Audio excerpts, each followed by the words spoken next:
Милчо Манчевски, најреномираното име на македонската кинематографија без сомнение. Вашиот последен филм, седми поред игран долгометражен филм, Кајмак. Неодамна имавме можност по токиската премиера нели по фестивалот во Тајван да го видиме и во Македонија. Ке почнеме со насловот.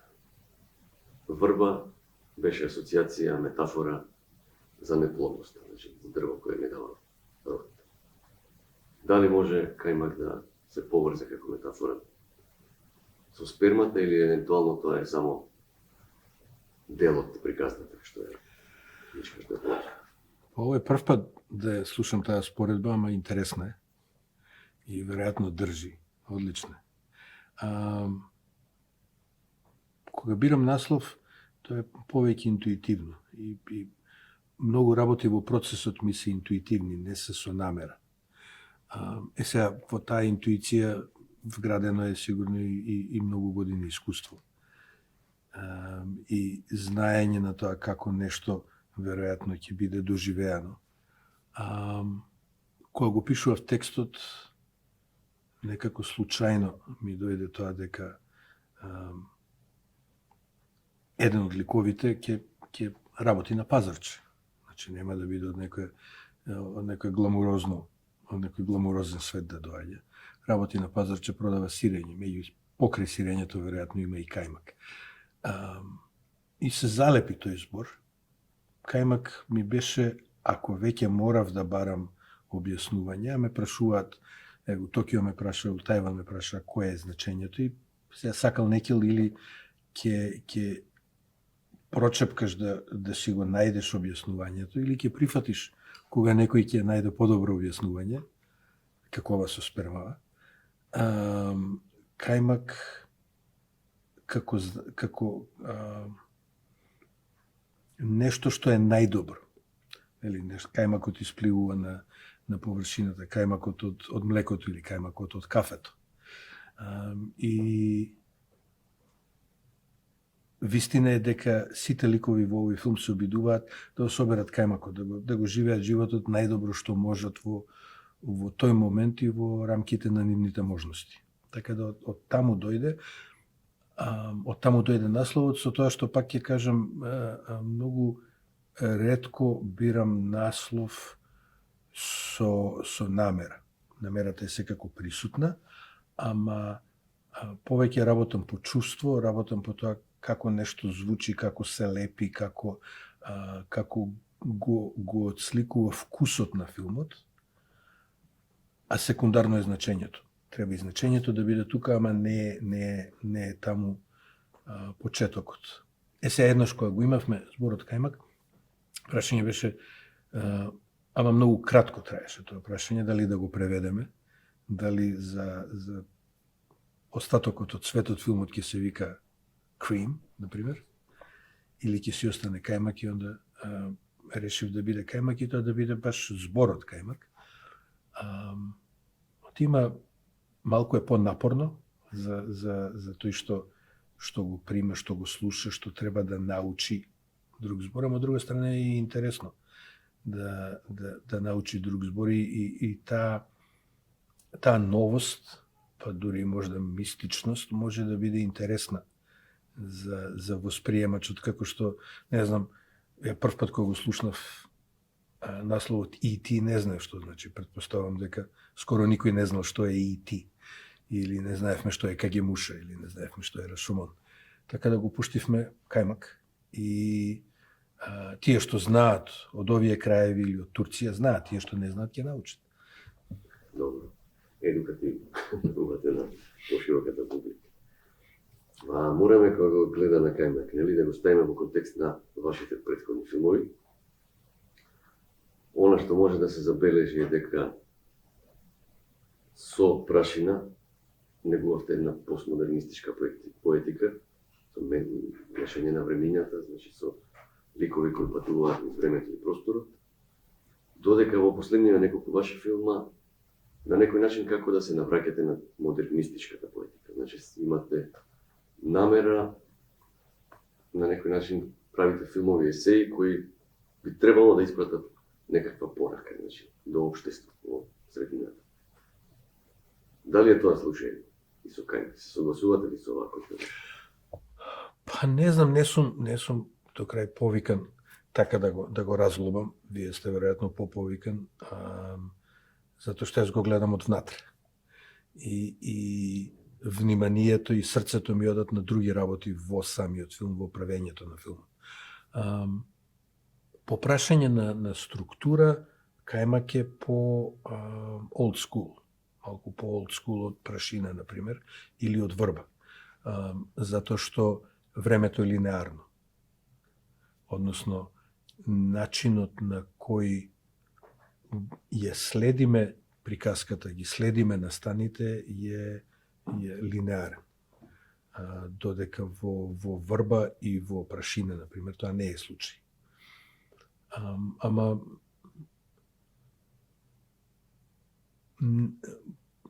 како и во многу други работи, како и во многу други одлуки што ги донесувам при правењето на филмовите, и тоа е интуитивно. И тоа е сметам дека оваа приказка треба во моментов да се раскаже, ме влече да ја раскаже, ме влече срцето и не размислувам толку многу, размислувам малку, ама не многу околу таа агенда на како се вклопува во големата слика, дали е модерна или постмодерен пристап, тоа не го размислувам премногу. Дури откако ќе ги завршам, ќе се полечам 2 чекори назад, можам тоа да го видам, ама не е ни многу важно, затоа што сите работи ќе си дојат на свое место. Може да се каже дека со Кајмак оформувате една своевидна трилогија, почната со Мајки, Врба и Кајмак, во кој централно место има на некој начин улогата на мајката. Фигурата на жената, како мајка, како потенцијална мајка во Мајки, во разни ситуации, нели, дадени. И на некој начин дури бевте обвинет од одредени критичари за мизогинија, нели, за своевидна мизогинија во однос на женските ликови.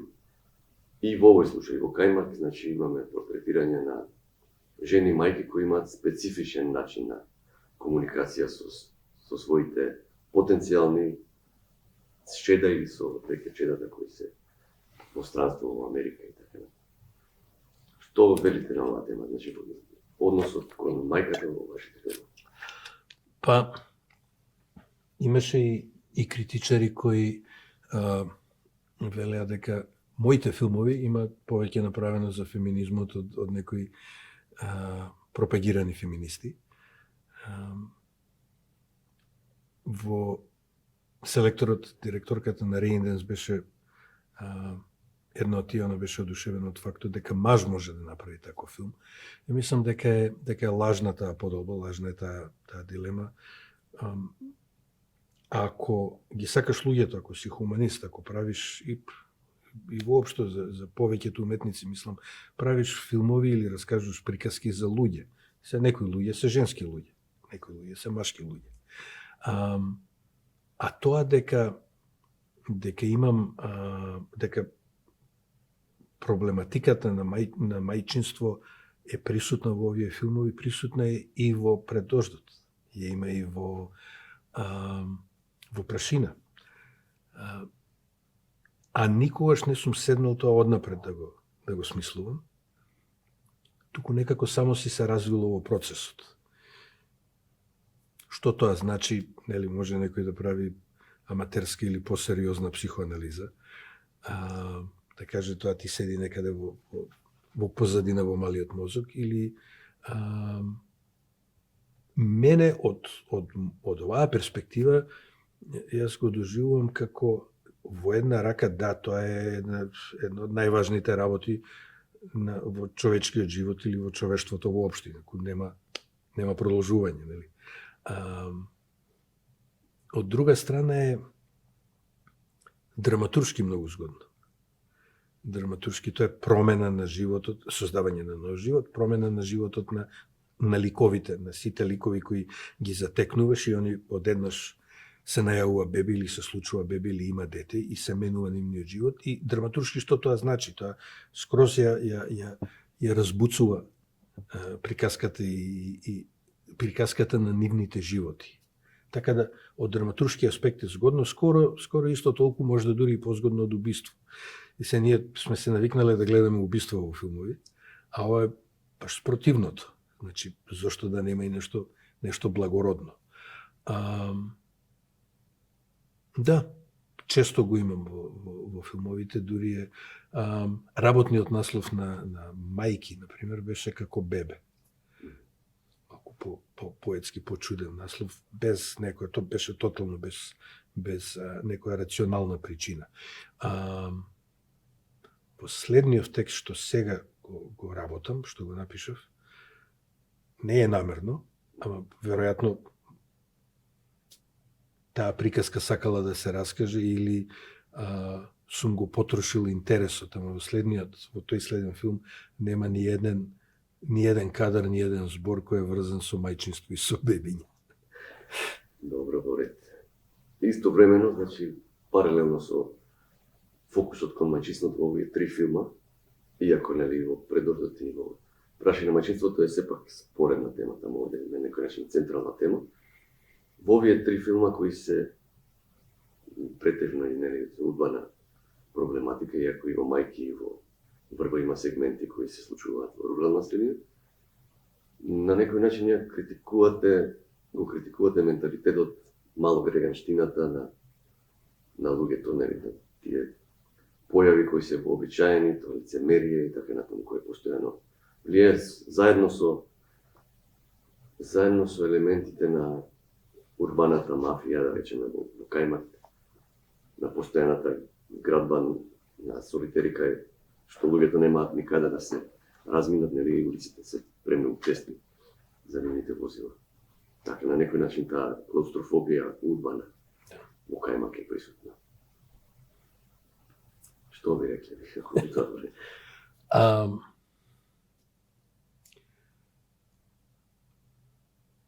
Па, мислам, секој филм е сакал некој одраз на своето време. Дури ако историски филм, он е одраз на времето во кое е снимен, во кое е направен. Значи, во тој случај би било одраз на тоа како ние од денешна перспектива го гледаме тој историски момент за кој зборува филмот.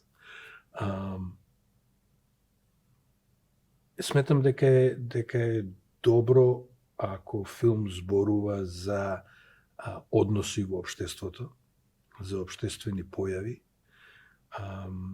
ама сметам дека тоа не смее да биде примерно. Затоа што во тој случај постои опасност да се изгуби срцето на филмот, а срцето на филмот е вистинските човечки емоции и во идеални услови инвентивноста формална која уметноста треба да ја понуди. Значи, во најлош случај, еден филм кој би се бавил само со забележување, критикување, анализа на општествени појави е во суштина репортажа.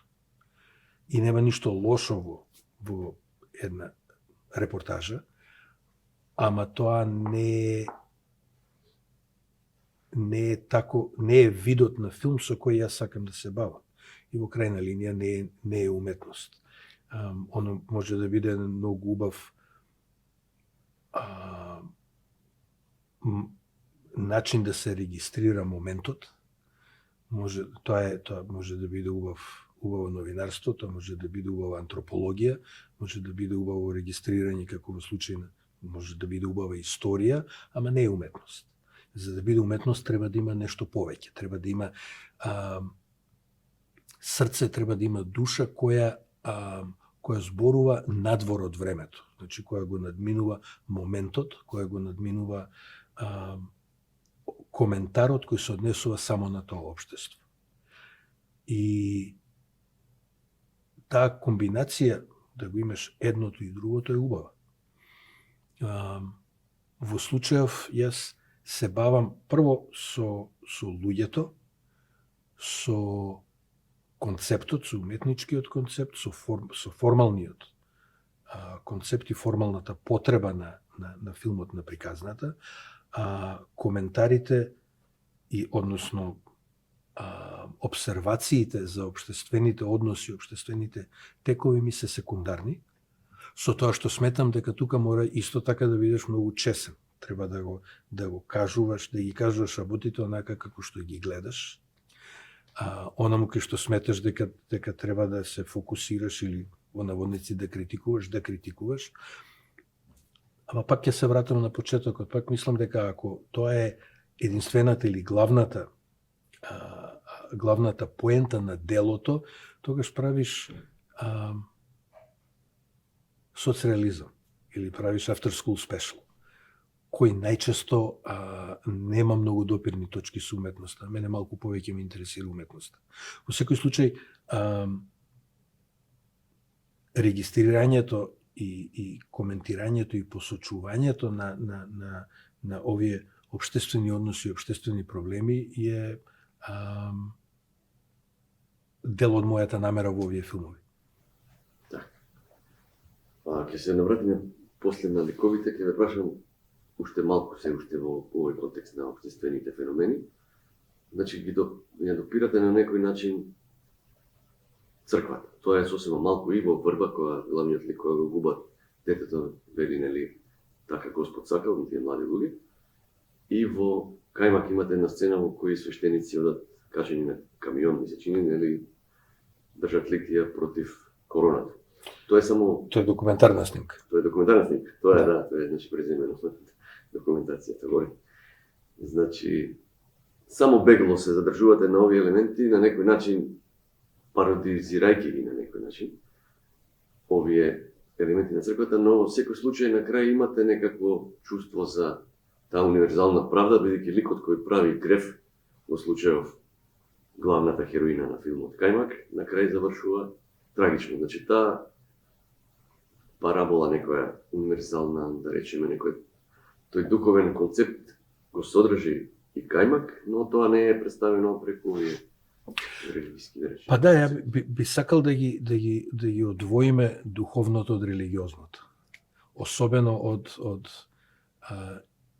институциите религиозни, како црквата, затоа што тоа иако има, се разбира, и допирни точки и преклопување, иако црквата ќе тврди дека е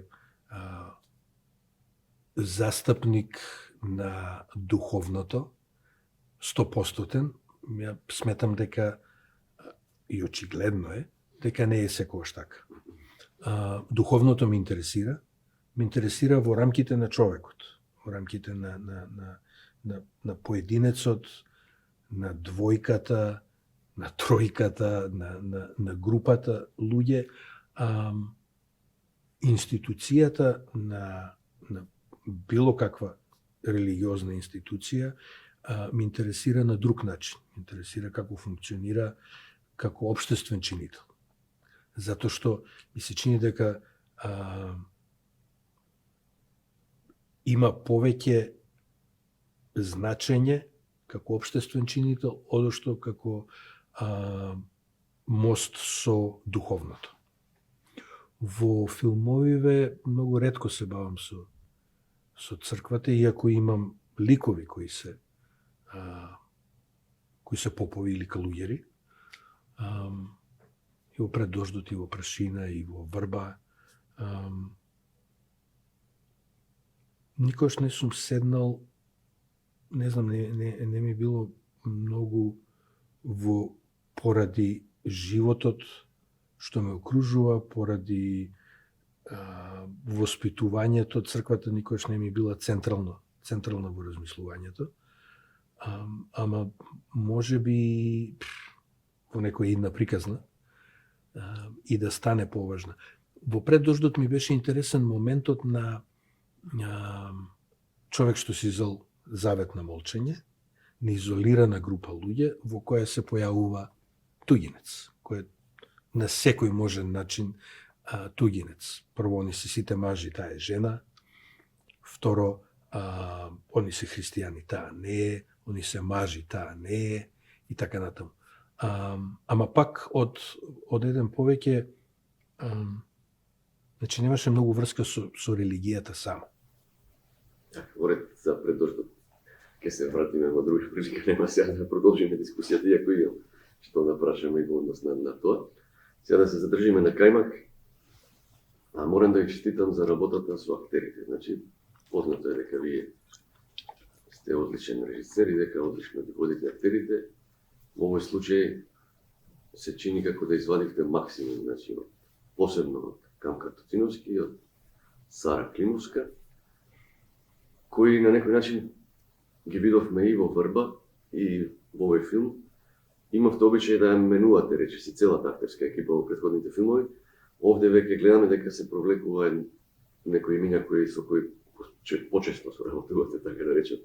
Дали тоа значи дека ја утврдувате, дека ја формувате екипата? И во однос на Александар Микич сакав да ве прашам, човек кој во македонската јавност е претежно познат како лице од македонските народни приказни, успеавте да извлечете од него максимум во таква сериозна роља. Исто и неговата сопругата на Карамба и го заборев името, ќе ми помогнете. Значи, Симона Спировска. Симона Спировска. Да. Ја обожавам да работам со глумци. Покрај пишувањето и монтажата, тоа ми е омилен дел. Посебно проби со глумци. Дори повеќе во идеални услови, кога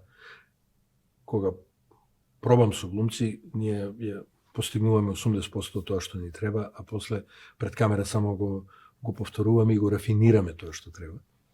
Во идеални услови. Условите се ретко идеални, ама така би требало да биде. За секој филм го гледам како нов свет, како нов почеток.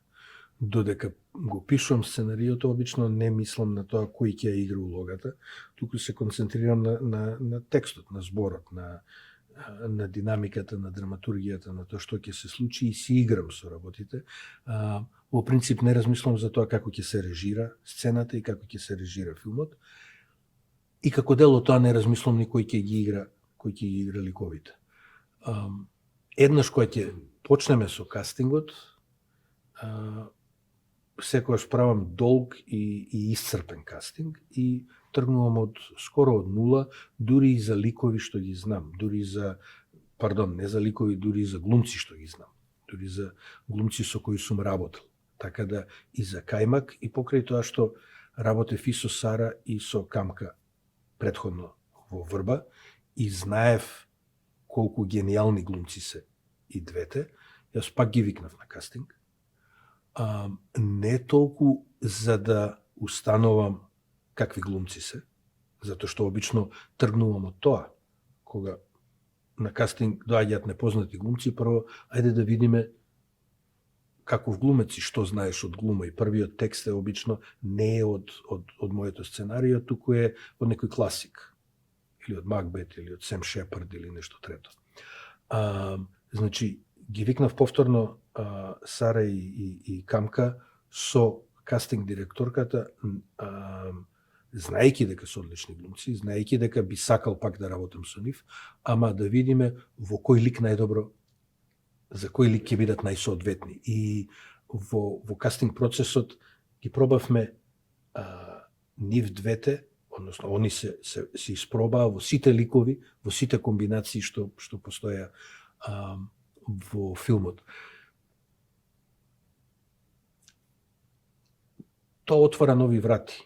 Некојаш мислиш, овој глумец е многу соодветен за овој лик. Испаѓа дека во друг лик, баш затоа што не е очигледно, може многу повеќе да донесе. Може да донесе нова енергија, може. Да, во прво време размислував Сара да игра друг лик во кајмак. И веројатно затоа што она си ја избра, без тоа нас да ни го соопшти, си ја избра доста и се фокусира на неа и извади работи од доста во кастинг процесот, што не беа на хартија, ама тоа е дел од процесот, нели? Ти, оно што го ставаш на хартија, треба само да испровоцира добар глумец, да го расцвета ликот. Испадна дека она е најсоодветна за доста и сега кога гледаш филмот не можеш ни да замислиш дека некој друг би можел да го игра тој лик или дека Сара би требало да игра некој друг лик. Во процесот, значи, секогаш тргнувам од нула, многу ме радува процесот и на кастинг и на проби. Секогаш гледам да работам со исклучителни кастинг директори. Дали Еви Кауфман на Bikini Moon или на The Wire или на Прашина или Милка Анчевска со која работам веќе не знам трети филм, четврти филм. И процесот е, значи, поаѓам од предпоставка дека не ги знам глумците. И тука е и одговор на прашањето за Микич и за тоа што тој до сега играл и како е доживеан кај нашата публика. Јас го гледам само тоа што он го одигра на кастингот за Кајмак. И он беше прв од големите ликови што го одбравме.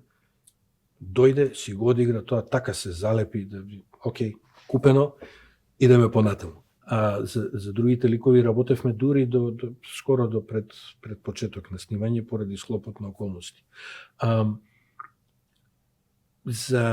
За мене тоа е начин да се подлабоко да влеземе во приказната и во ликовите, и во значењето, и поради подоброто разбирање на односите, кој произлегува од кастинг процесот, кога работиш кастинг со добри глумци, и од пробите. И одговор на ово прашање, сите го поставува и во Токио и во Тајпеј, затоа што очигледно тоа не е прашање на култура, која е добро одиграна улогата кога е силен и јасен ликот, тоа goes cross cultures, нели секој го гледа. Мислам дека во случајов прво добро одбравме, затоа што некојаш има феноменални глумци кои едноставно не се соодветни за ликот. Ликот не им се лепи. Кога бев помлад, мислев дека добар глумец може се да одигра. Може, ама друго е ако му се лепи ликот, а друго е ако оди против својата природа, играјќи го. Значи, прво одбравме, мислам, одлично со Милка, и второ, добро пробавме, добро ги развивме, во пробите го разработуваме. Главно е мотивацијата на секоја постапка, на секоја реплика да ја разработиме. Да е вистински мотивиран. Да не биде само кажано затоа што публиката треба да ја чуе репликата. И тоа го викам форманизација. Ја си замислував дека Милош Форман така работил, кој ќе седне, ајде сега да видиме зошто ова се случува овде и како тоа се гледа кај ликот, односно како глумецот тоа го кажува. Ама трета најважна причина е тоа што глумците во Кајмак, сите до последен се феноменални глумци. И ние објективно ако ова го земеме како кейс стади, можеме да видиме дека имаме феноменални глумци на светско ниво и е само прашање на добар материјал и добра соработка. Во однос на вашите филмови, нели може да им се допаѓаат на луѓето или не, некои може да имаат мислења вакво или онакво, но во секој случај мора да се признае дека се максимално професионално подготвени. Тоа е неспорно. Во контекст на ова, ќе издвоим уште еден член на ова ваша екипа со која се работувате, тоа е директорот на фотографија од Данска. Како водеше соработката со него? Значи, остварил извонредна фотографија, му като борите името, ќе ми помогнете. Улрик Боел Бенсен. Каде го најдовте тој човек? Значи, од кај се појави тоа? Улрик е релативно нов во светот на играниот филм. Он е релативно млад директор на фотографија.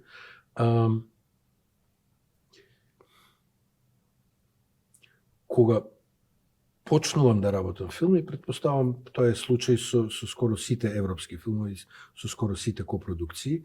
Тоа е процес на жонглирање и на give and take, кај што во една рака гледаш креативно што му треба на филмот. Во друга рака гледаш што е изводливо. Продуцентите нудат. Да. И тоа значи што копродуцентите нудат, односно сега, тука има многу жонглирање, значи може во случајов директорот на фотографија да биде од Данска, може да биде од Холандија, може да биде од Хрватска, може да биде од некоја друга од потенцијалните земји кои сакаат да бидат партнери во Кајмак. И сега работата е склопувајќи ја служувалката да не направиш креативни компромиси. И понекогаш тоа е тешка тепачка, понекогаш само ти се позлатува, ти се посреќува. И во овој случај, ова беше еден од тие случаи. За среќа, Данска е велесила во светскиот филм, во европскиот филм. И работевме со Мета Фолдегер, кој е исто джин продуцент. И тие предложија еден куп нивни директори на фотографија. Повеќето од нив беа етаблирани, искусни, со по неколку филма со Ларс фон Триер, например. И сега јас го гледам материјалот што го праќаат, ја замислувам нивната работа во Кајмак, ја замислувам нивната работа во тоа што ние сакаме да го направиме, нели? Да го имаш тој град кој е набиен, кој е прљав, да ги имаш тие односи кај Карамба доле или кај Ева горе. Како работата на тој директор на фотографија до сегашна се вклопува со тоа што сум го замислил или потоа сум го развил со Дейвид Манс, со кој ги правам овие предлозите за мудбукот на почетокот. И гледајќи ги разните директори на фотографија што беа предложени, забележав два кратки филма што Улрик ги работел кога студирал во Лондон на филмската школа, кои беа исклучително суптилни, чудни, ама не експлозивно чудни. Зборувам само за сликата. И за филмовите, ама главно за сликата. И тоа многу ме привлече. И многу ми беше интересна таа суптилна чудност на филмовите. И си викам, со овој човек веројатно ќе можеме нешто убаво да направиме. Сега, втората половина од работата е практично како тоа може да се изведе, практично како ќе се работиш со тој човек, како тој ќе се вклопи во екипата. Имам работено со директори на фотографија кои не знаеа во која држава се наоѓаат. Или со директори на фотографија на кои им беше тотално небитно што се случува со филмот, они си се бавеа само со фреймот, дури ако е тоа на штета на филмот. Улрик е од другава група на луѓе кои како Бери Екроид, например, или како Владко Самуиловски, кој што им е страшно важно како сликата ќе се вклопи во филмот, како е во функција на приказката, како е во функција, во тотална функција на светот што го раскажува филмот и се интегрален дел од екипата. Значи ние сме камера, ние сме примадони, него се еде дечки, ова треба да се сработи, како можам да соработам со костим, како можам да соработам со продукција за да го фатиме времето што најмногу ми одговара за светлото.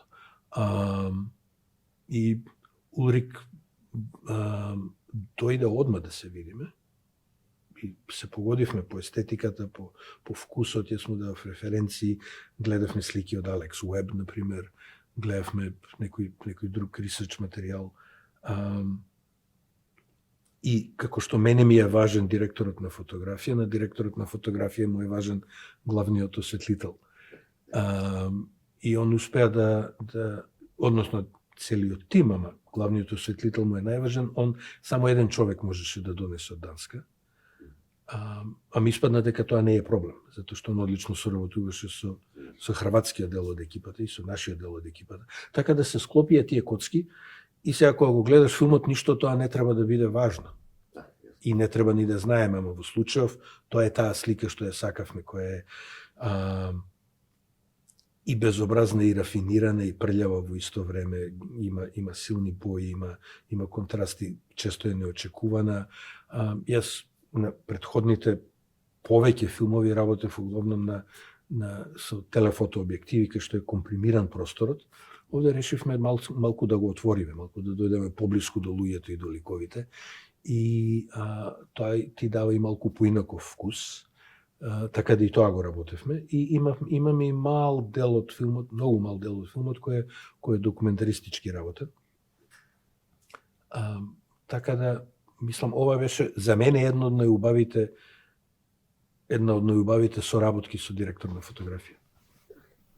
Беше споменат во ваше излагање Девид Манс, човекот со кој соработувате како дизајнер на продукција во повеќе филмови. Но јас би сакал да ја прашам нешто друго, едно прашање кое може би нема да ви се допадне. Имате изјавено повеќе пати во интервјуата дека не би можеле да се откажете од процесот на пишување, дури повеќе би оставиле режијата ако треба, но пишувањето никако. Сакав да ја прашам, бидејќи нели за автор ваш калибар е важно од филмот да биде авторски и тука нема дилема. Меѓутоа, дали по некој пат сте размислувале за соработка креативна, зборувам со ко-сценарист, затоа што знаеме примери за големите режисери како Бунюел, кој се работел со Жан-Клод Кариер, Фелини со Тонино Гуера, Тарковски со една серија ко-сценарист. Дали по некој пат мислите дека можеле да најдете или се уште не се појавил таков човек, со кој би можеле да речеме да составите малку приказна како што работи Бунюел, но според вашите идеи, но нек малце поразлично од она што вие го нудите на публика. Затоа што, според моето скромно мислење, ќе се извинам мислам за прашањето, сметам дека сте нешто повеќе подобар режисер отколку сценарист, ако може тоа да го кажем вака.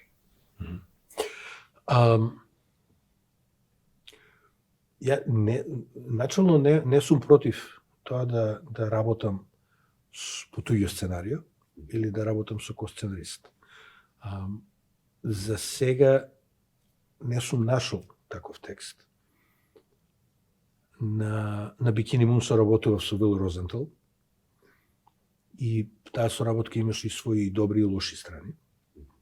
Значи имате искуство такво тоа? Имам такво искуство, имам искуство во работење комплетно според туѓо сценарио, и имам и пишувано, односно адаптирано роман за друг режисер.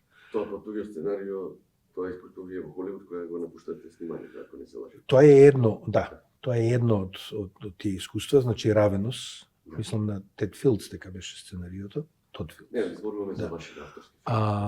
И имаше во тој период ми беа понудени многу сценарија, од кои имаше неколку кои беа стварно добри. И сега, ама тоа е друго животно. Тоа е друг начин на работа, затоа што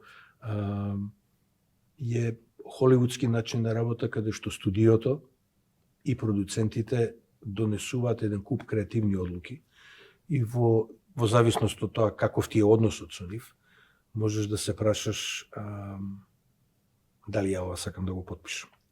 Јасно, да, и вие ќе се вратиме на тоа кој Значи, таму имаше, ова го кажам како илустрација на фактот дека не сум тотално против тоа да работам по туѓо сценарио, со тоа што немам сретното, во Европа и нема толку многу готови сценарија кои плутаат околу и нели да го купиш па да го работиш. Немам доживеано таков момент на соработка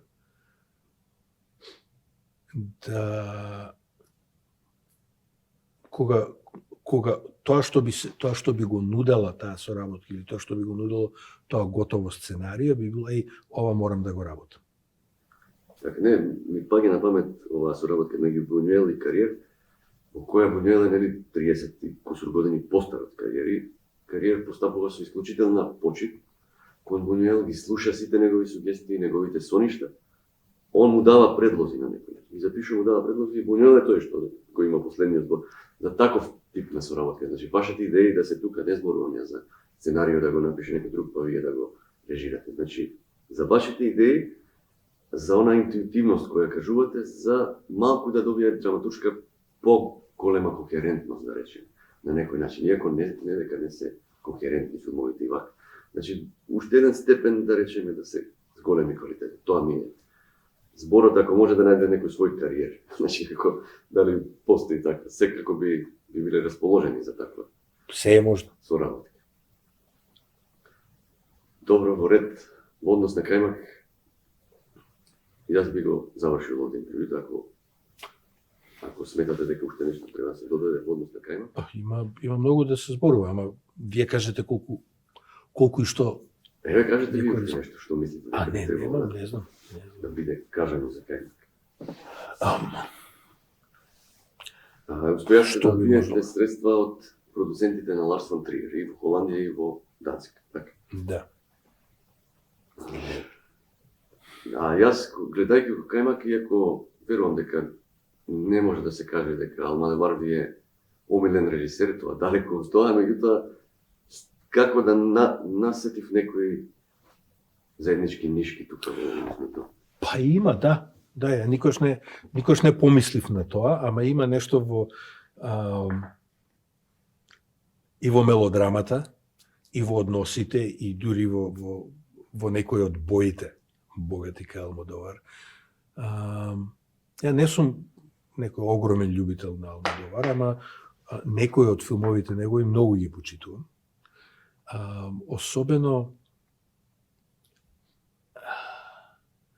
некои моменти во заплетите и динамиката на некои од филмовите негови. Како се развиваат и како дискретно се случуваат големи работи. И како големо внимание се обрнува на мали работи. И тоа разминување е многу интересно понекогаш.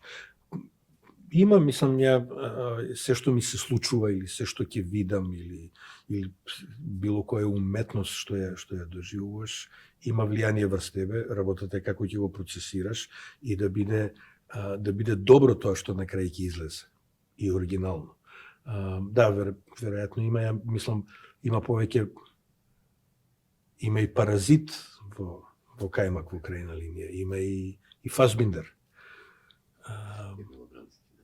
Да, инаку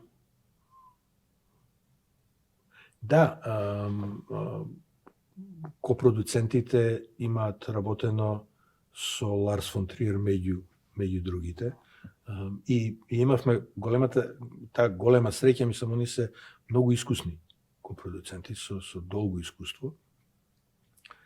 И они помогнаа, нели, филмот да биде тој кој што е. Со креативниот инпут, ама и со фактот дека донесоа пари со кои можеше да се заврши филмот.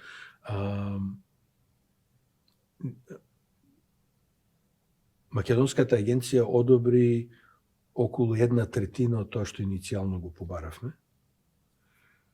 И во суштина немаше да може да се сними тој филм доколку немавме ваква голема поддршка од странски партнери. Значи, повеќе од пола од буџетот дојде од странство. 52%.